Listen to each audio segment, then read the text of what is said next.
And Paquito, okay, so a little bit of a different strategy there. And I feel like the Hylos is just a good combination with the Eve. There's a lot of slows there, making it so that the Link can get away. Everyone else, nuh-uh. Yeah. They're just going to stay there. And they're going to be okay with Oh, unique hero. Okay, what's this Hellcurt mean? Who wants to talk about it before we throw it stage? Wait, is this going to be Hellcurt Gold? No, it's Rome, right? I mean, wait, no, gold. It's gold. I mean, Belly could go EXP Uranus. It's gold. It's gold, Hellcurt. Well, so Hellcurt burst, and then he can make the map dark. Burst, and then Vision Deny. Ooh. We'll see. We'll see. I love it. We rarely see it. Esports, and over your casters, Naisu and Trex. Thank you so much, Rain Day. I'm here with Naisu on the desk. Just a reminder, this is an elimination match between SRG and GK Esports. How are we feeling, Naisu? And you know what? It's weird to start the day with an elimination match, man, but that's been the course of things for the past couple of weeks for all the journeys that we've made it up to this point. And now to think about a Hellcurt being placed in the gold lane. If I haven't been vocal enough about how much I love the meta right now, man, this is why. Because we're seeing even this come to play in an elimination match. This definitely makes things interesting, and I gotta say, the past couple big upsets that we have seen throughout the past few days have been because of picks like this. Now, the Hellcurt in the gold lane, not something you normally see.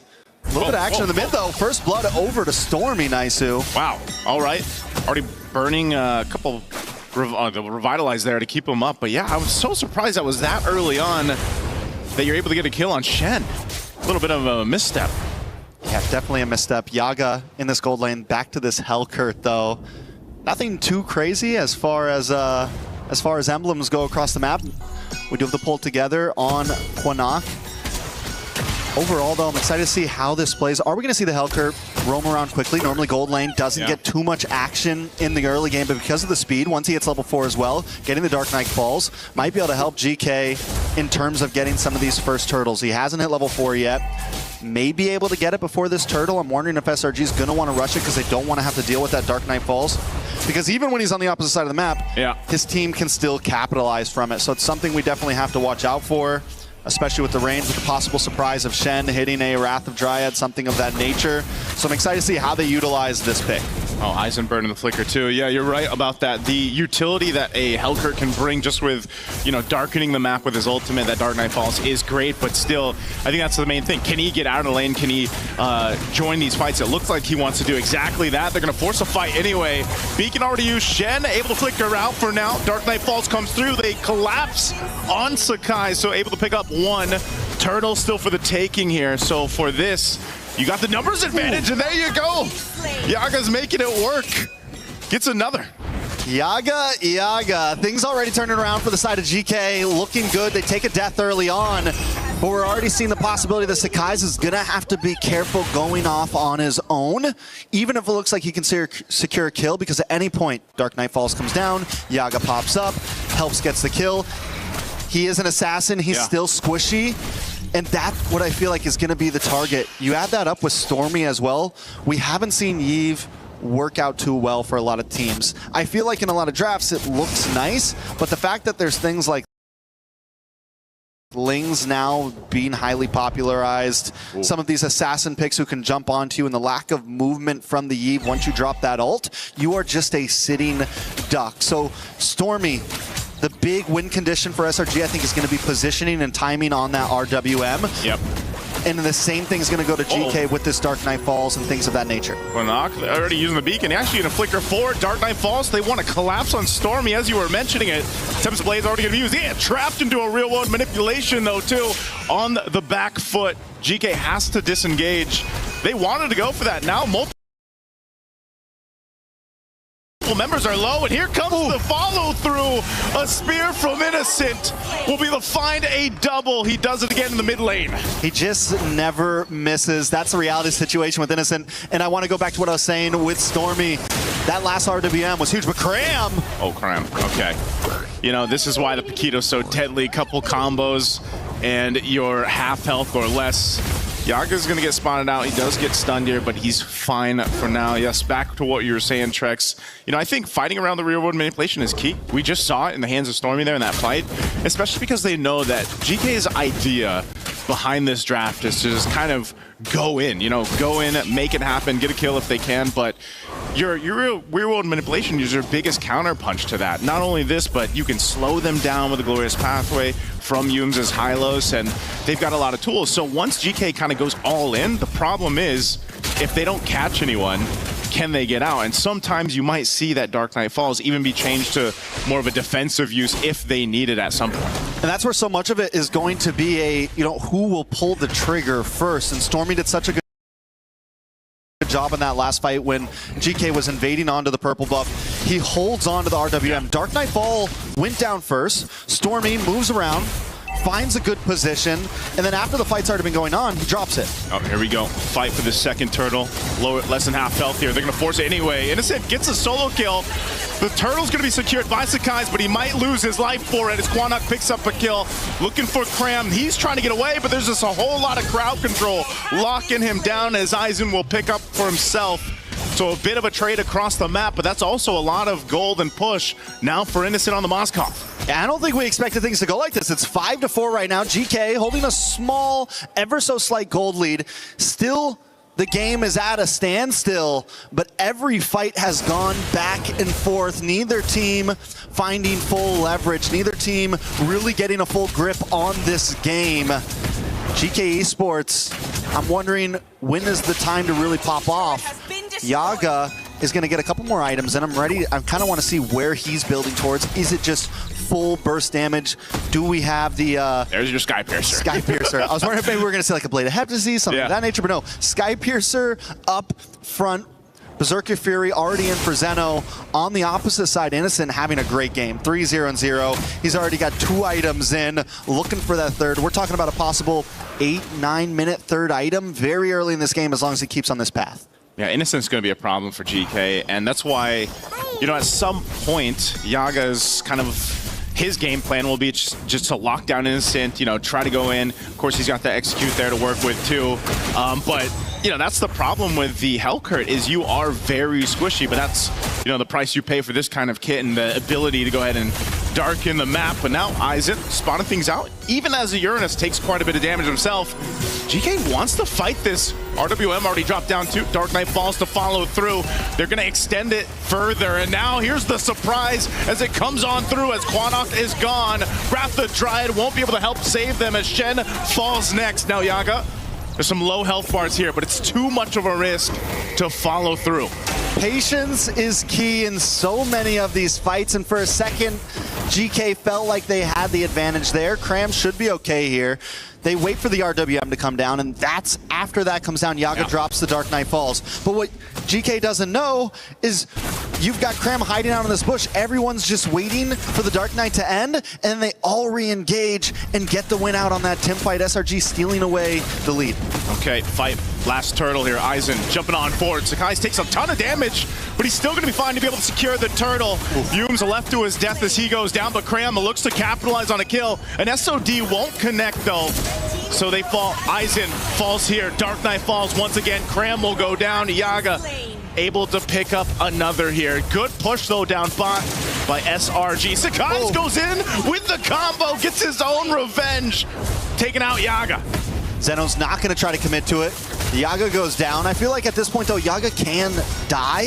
He's always going to pack a decent punch. He's going to have utility. When will that eventually fall off in the lack of a marksman, though? Innocent going to try to get away. Still has a Purify. Should have room to work with. Picks up the DHS. He goes and tries to target Quanok. He knows the rest of the team might try to make their way here, but Yums is going to be too late. It's a shutdown.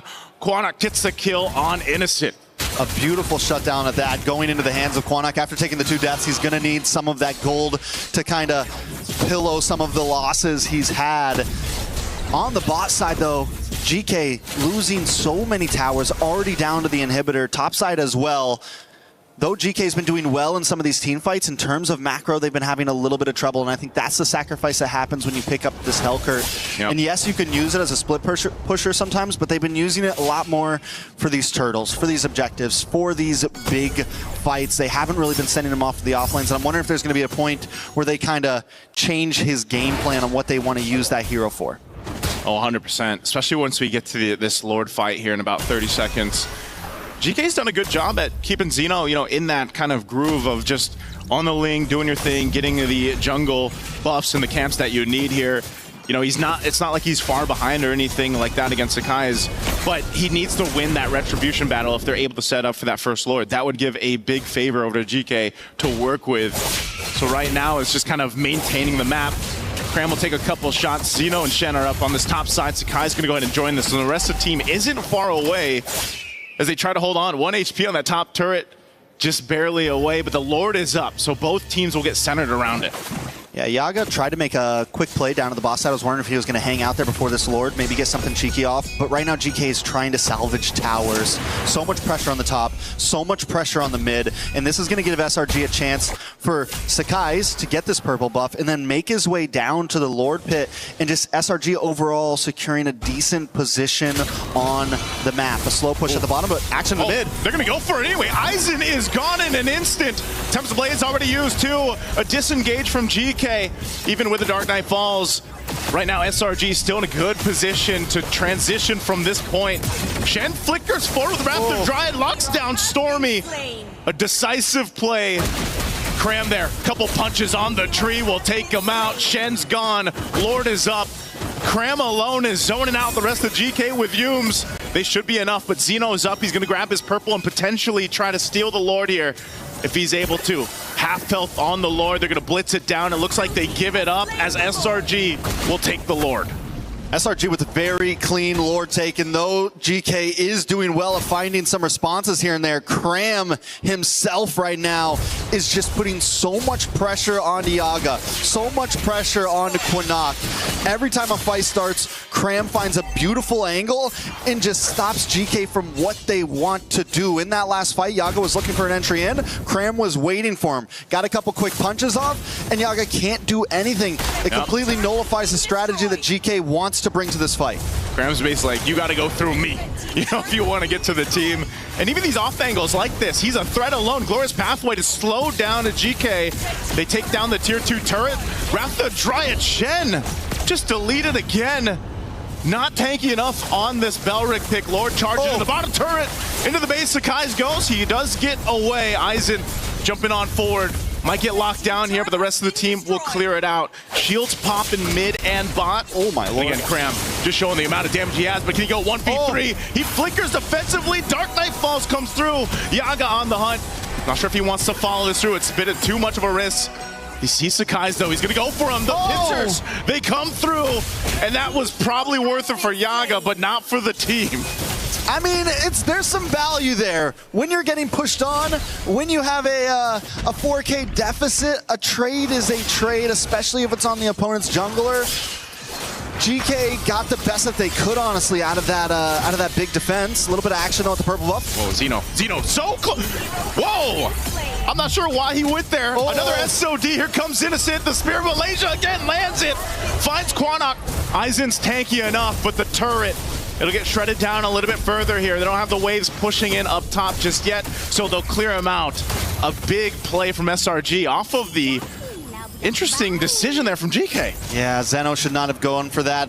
GK definitely choosing to pick fights at a lot of the wrong times. The fact that they were able to keep their inhibitors was good. All right. They've only got a few guys left, but they're going to lock it down.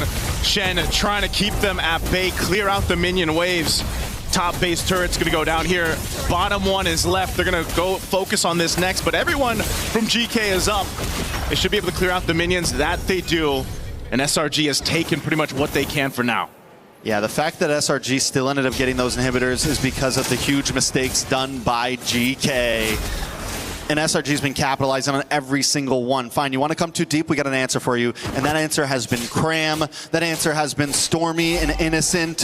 When it's time for GK to run away, somebody always gets caught by the Spear of Destruction. Somebody always gets caught by the RWM. And this is what we were looking at from Stormy. This is what we were looking for, at least, to hold on to those RWMs and make sure the timings are correct. And instead of using it as a big team fight mechanic, he's using it as the net, right? He's using it as something. Whoa, Yaga. Oh, Dark Knight falls, but Innocent, he spots him out. It doesn't matter. Innocent picks up another, and the team fight is getting decimated in the jungle. Another SOD. He doesn't miss. And Xeno falls. Aizen could be next. Last one for GK. And they just get wiped off the face of the map with SRG. They don't need a Lord. They got a wave of minions coming down the mid, a 7,000 gold lead, and death counter's too high. Too high for GK. They're going to have to scrap this one up and go next because SRG came through in game 1 in this elimination match.